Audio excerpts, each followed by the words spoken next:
Good morning friends. आज हम बात करेंगे बेरोजगारी के टॉपिक पर। बेरोजगारी क्या होती है, बेरोजगारी का परसेंटेज क्या है इंडिया में, वर्ल्ड की बात करें तो विश्व में बेरोजगारी की दर क्या है, बेरोजगारी का रेट क्या है, बेरोजगारी कितने टाइप्स की होती है, बेरोजगारी में कौन लोग बेरोजगार होते हैं, किनको हम बेरोजगार कह सकते हैं, ऐसे कौन से लोग हैं जो बेरोजगार की श्रेणी में हम उनको रख सकते हैं। तो इन सभी क्वेश्चंस के आंसर आज आपको इस टॉपिक में मिलेंगे। तो हम स्टार्ट करते हैं बेरोजगारी। ये टॉपिक है हमारा अनएम्प्लॉयमेंट। बेरोजगारी क्या होता है? आप में से कोई बताएगा बेरोजगारी क्या होता है? बेरोजगार इसके नाम में ही छुपा हुआ है इसका अर्थ कि बेरोजगार मतलब जिसके पास रोजगार नहीं हो उसे हम बेरोजगार कहेंगे। मगर यहाँ पर कुछ शर्तें हैं जो आपको फॉलो करनी होंगी। एज जो है 15 टू 60 के बीच में होनी चाहिए। पहला क्राइटेरिया ये है बेरोजगार किसी को कहने के लिए कि एज क्राइटेरिया जो है 15 टू 60 के बीच में होना चाहिए, मतलब बच्चा नहीं हो और बुजुर्ग नहीं हो। सेकंड क्राइटेरिया है इसका कैपेबिलिटी, क्षमता, योग्यता होनी चाहिए काम करने की। कैपेबिलिटी उसमें होनी चाहिए काम करने की, मतलब कि कोई डिसेबल ना हो, ठीक है, किसी भी तरीके से डिसेबल नहीं होना चाहिए। ओके, जैसे दोनों हाथ नहीं है, दोनों पांव नहीं है, ब्लाइंड है, ऐसे केस में हम उस इंसान को बेरोजगार नहीं कह सकते। तो बेरोजगारी की सेकंड कंडीशन है कि आप में योग्यता है काम करने की, योग्यता। और ये आयु थर्ड कंडीशन है हमारी कि इच्छा शक्ति हो, काम करने की इच्छा शक्ति होनी चाहिए, विलिंगनेस। इच्छा शक्ति है आप में काम करने की और फिर आपको काम नहीं मिल रहा, तब आप उस कैटेगरी के लोगों को बेरोजगार कह सकते हैं। दीर्घकालिक रूप से बेरोजगार वो लोग होते हैं जो 183 डेज से, जिनको एक साल में 183 डेज से कम काम मिले तो उसको हम कहते हैं दीर्घकालिक बेरोजगारी। ठीक है, क्रॉनिक बेरोजगारी का एक रूप होता है जिसमें लेस देन 183 डेज काम मिले। अब ये तीन शर्तें हैं हमारी, पहला आयु, सेकंड कैपेबिलिटी, थर्ड इच्छा शक्ति। अगर तीनों शर्तों को कोई पूरा कर रहा है और फिर उसे काम नहीं मिल रहा तो आप उसे बेरोजगार की श्रेणी में रखेंगे। मैं एक एग्जांपल लेता हूं। मान लो इंडिया की पॉपुलेशन है, मान लो 125 करोड़ मान लेते हैं, हालांकि अभी 140 करोड़ के आसपास है, मैंने मान लिया 125 करोड़, ठीक है। इसको मैं दो भागों में डिवाइड करता हूं, 50 करोड़ और यहां पर 75 करोड़, 50 और 75 करोड़, ठीक है। ये 50 करोड़ मैंने वो मान लिए जो लोग जिनका एज लेस देन 15 है या फिर 60 से अबव है। जो बुजुर्ग हैं और बच्चे हैं उनको मैंने मान लिया 50 करोड़, और जिनकी एज 15 से 60 के बीच में है उसको मैंने मान लिया 75 करोड़। अब 75 करोड़ में से 5 करोड़ मैं ऐसे लोगों को मान लेता हूं जिनके अंदर काम करने की क्षमता नहीं है, कैपेबिलिटी नहीं है, काम करने की क्षमता नहीं है, कैपेबिलिटी नहीं है, इच्छा शक्ति नहीं है काम करने की, जैसे साधु संत भिखारी। ऐसे लोगों को हम बेरोजगार नहीं कह सकते। साधु संत बेरोजगारी को जो लोग हैं भिखारी, तो ऐसे लोगों को मैंने 5 लाख मान लिया, ठीक है। 5 करोड़ लोग ऐसे हैं जो साधु संत भिखारी या फिर विलिंगनेस नहीं है उनमें, या फिर उनमें काम करने की क्षमता नहीं। कितने बच गए? 70 करोड़।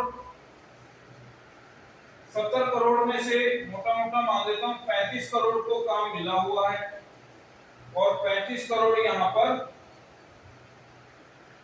जो काम नहीं कर रहे, नॉट वर्किंग, नॉट वर्किंग को हम क्या कह सकते हैं? अनएम्प्लॉयड।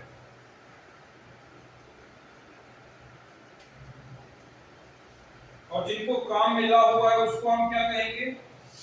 वर्कफोर्स। जिनको काम मिल गया है उसको मैं कहूंगा वर्कफोर्स, कार्य शक्ति। 35 करोड़ क्या है यहाँ पर? वर्कफोर्स। और 35 करोड़ यहाँ पर दूसरे क्या हैं? बेरोजगार। और टोटल 70 करोड़ क्या है? Labour force. लेबर फोर्स क्या होती है? जब किसी इंसान में इच्छा शक्ति हो काम करने की, कैपेबल है काम करने के, आयु उसकी 15 से 60 के बीच में है, मतलब वो रेडी है, हर कंडीशन को फुलफिल कर रहा है, तब उसको हम कहेंगे लेबर फोर्स है वो। और लेबर फोर्स जैसे हम सुबह सुबह देखते हैं रोड पे, यहाँ दिल्ली में उत्तम नगर हो या काफी सारे एरिया है, नजफगढ़ का एरिया है, तो वहां पर सुबह सुबह लोग आपको मिल जाएंगे जो काम ढूंढ रहे हैं। उनमें काम करने की इच्छा भी है, काम करने के लिए कैपेबल भी हैं, और उनकी आयु भी 15 से 60 के बीच में है, तो उसको हम क्या कहते हैं? Labour force. जैसे आपके घर में जब भी कोई काम होता है तो हम कहते हैं कि 2 लेबर को ले आओ। लेबर क्यों बोलते हैं? क्योंकि उसमें काम करने की इच्छा है, काम करने की उसमें क्षमता है, और उसकी आयु भी 15 से 60 के बीच में है, तभी हम उसे क्या नाम देते हैं? Labour force. और वर्कफोर्स कौन सी होती है? जब लेबर को काम मिल जाए तब वो क्या बन जाता है? वर्कफोर्स। ठीक है, तो यहाँ पर 35 करोड़ क्या है? वर्कफोर्स। और 35 करोड़ क्या है? अनएम्प्लॉयड, बेरोजगार। और टोटल 70 करोड़ क्या है? Labour force. अगर मुझे बेरोजगारी का परसेंटेज निकालना हो तो मैं कैसे निकालूंगा? अनएम्प्लॉयड को ऊपर रखूंगा, नीचे लेबर फोर्स इनटू 100। अब यहाँ पे ध्यान देने की बात एक है कि बेरोजगारी का परसेंटेज निकालने के लिए आप जो लोग अनएम्प्लॉयड हैं उनको ऊपर रखेंगे और उसको डिवाइड करेंगे लेबर फोर्स से। लेबर को हिंदी में कहते हैं श्रम शक्ति, लेबर फोर्स। यहाँ टोटल पॉपुलेशन नहीं है, ध्यान देने की बात है कि लेबर फोर्स लिखा है मैंने। लेबर फोर्स टोटल पॉपुलेशन से कम होगी, क्यों? क्योंकि लेबर फोर्स में 15 से 60 वर्ष की आयु के लोग आते हैं, ठीक है, और वो लोग जिनमें काम करने की क्षमता हो और काम करने की इच्छा हो, तो मैं उनसे डिवाइड करूंगा लेबर फोर्स से और इनटू 100 कर दूंगा। अब मैं निकाल सकता हूं परसेंटेज कितना आ जाएगा? 35 करोड़ हमारे क्या है? अनएम्प्लॉयड। लेबर फोर्स कितनी है? 70 करोड़। इनटू कितना कर दिया? 100। तो ये कितना आ गया? 35 से इसको काट दिया 2, 2 से इसको कट कर दिया 50। ठीक है, तो परसेंटेज क्या बन गया हमारा? 50%। 50% बन गया हमारा। परसेंटेज क्या बन गया? 50% लोग क्या है? अनएम्प्लॉयड है। ठीक है, अब बेरोजगारी की अगर हम बात करें तो मुख्य रूप से बेरोजगारी के 5 टाइप होते हैं। कितने टाइप होते हैं guys? 5 types. Unemployment basically 5 type की होती है। पहला फ्रिक्शनल, मतलब आंशिक, आंशिक बेरोजगारी। सेकंड डिस्गाइज्ड, परछन बेरोजगारी, छिपी हुई बेरोजगारी भी इसको बोलते हैं। तीसरा स्ट्रक्चरल, संरचनात्मक बेरोजगारी, संरचनात्मक बेरोजगारी। फोर्थ टाइप सीजनल, मौसमी बेरोजगारी, जो मौसम के अकॉर्डिंग हो, मौसम के अनुसार लोग बेरोजगार हो जाते हैं। और इसका लास्ट टाइप है साइक्लिकल, चक्रीय बेरोजगारी। ये 5 टाइप होते हैं बेरोजगारी के, मुख्य रूप से 5 टाइप होते हैं। हालांकि इनके अलावा भी आप 2-3 टाइप बता सकते हो, जैसे हमारा एजुकेशनल है, शिक्षित बेरोजगारी, इंडस्ट्रियल बेरोजगारी, औद्योगिक, वॉलेंटरी बेरोजगारी, वॉलेंटरी, ऐच्छिक, और दूसरा होता है इनवॉलेंटरी। ठीक है। कुछ लोग ऐसे होते हैं जो अपनी इच्छा से बेरोजगार हैं, जैसे साधु संत भिखारी, और कुछ इनवॉलेंट्री, मतलब जो काम करना चाहते हैं मगर उनको काम नहीं मिलता, ठीक है, वो होते हैं इनवॉलेंट्री। तो ये मुख्य रूप है बेरोजगारी के। अभी मैं कुछ आंकड़ों पर बात करूंगा जो बहुत ही इंपॉर्टेंट है, और इनको मैं बताऊंगा। फ्रिक्शनल बेरोजगारी आपकी होती है स्किल में मिसमैच की वजह से। जब आपके अंदर एक पर्टिकुलर स्किल नहीं होती है और आप उस जॉब के लिए फिट नहीं होते हैं, और बहुत सारे ऐसे लोग होते हैं जो एक जॉब से दूसरी जॉब में स्विच करते हैं, तो वो कौन सा बेरोजगारी का टाइप होता है? फ्रिक्शनल, आंशिक बेरोजगारी, जहां पर स्किल में मिसमैच हो, जब एक जॉब से दूसरी जॉब में आप स्विच कर रहे हो। दूसरा है डिसगाइज्ड, परछन बेरोजगारी, छिपी हुई बेरोजगारी, जैसे एग्रीकल्चर सेक्टर में बहुत सारे लोग काम करते हैं मगर वहां पर उतना काम नहीं होता जितनी कि वहां पर लेबर होती है, ठीक है। एग्रीकल्चर सेक्टर में जितनी वर्क फोर्स है उसके लिए पर्याप्त काम नहीं है, इसीलिए वहां पर छिपी हुई बेरोजगारी होती है, जो इंडिया के रूरल सेक्टर में काफी देखने को मिलती है। स्ट्रक्चरल, संरचनात्मक बेरोजगारी, ये इकोनॉमी के स्ट्रक्चर की वजह से होता है। जैसे बिहार के अंदर बेरोजगारी है, दिल्ली में इतनी बेरोजगारी नहीं है। बिहार के लोग यहाँ पर आते हैं काम करने के लिए, यहाँ पर काम है और बिहार में काम नहीं है। यहाँ पर लेबर फोर्स नहीं है, बिहार में लेबर फोर्स है, ठीक है। जहाँ पर काम है वहाँ काम नहीं है, और जहाँ पर लोग हैं काम करने के लिए वहाँ पर काम नहीं। तो वहाँ पर स्ट्रक्चर की वजह से, इकोनॉमी में स्ट्रक्चरल प्रॉब्लम की वजह से बेरोजगारी जो देखने को मिलती है उसको हम कहते हैं यहाँ पर संरचनात्मक।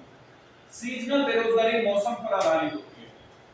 बहुत सारे लोग ऐसे होते हैं जिनका काम धंधा मौसम पर आधारित होता है, जैसे दिवाली पर पटाखे बिकते हैं, ठीक है, किसी की फायर क्रैकर्स की अगर मान लो फैक्ट्री है तो उसका एक सीजन होगा काम करने का।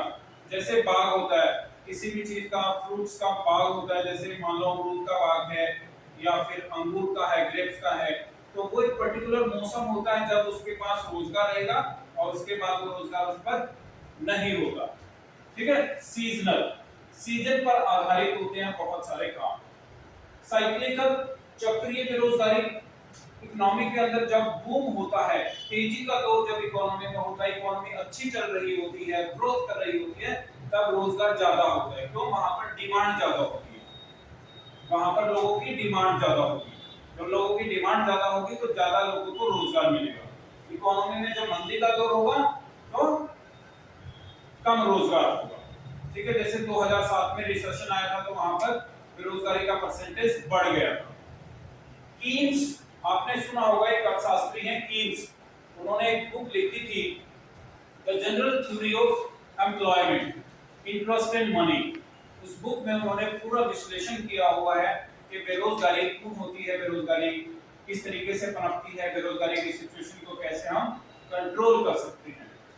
अब कुछ आंकड़े मैं आपको बताता हूं। अभी हिंदुस्तान में बेरोजगारी का जो परसेंटेज है वो है 7.95%। 7.95%, 7.95% बेरोजगारी का परसेंटेज। लास्ट पे बस चार चीजें आंकड़े बताने हैं।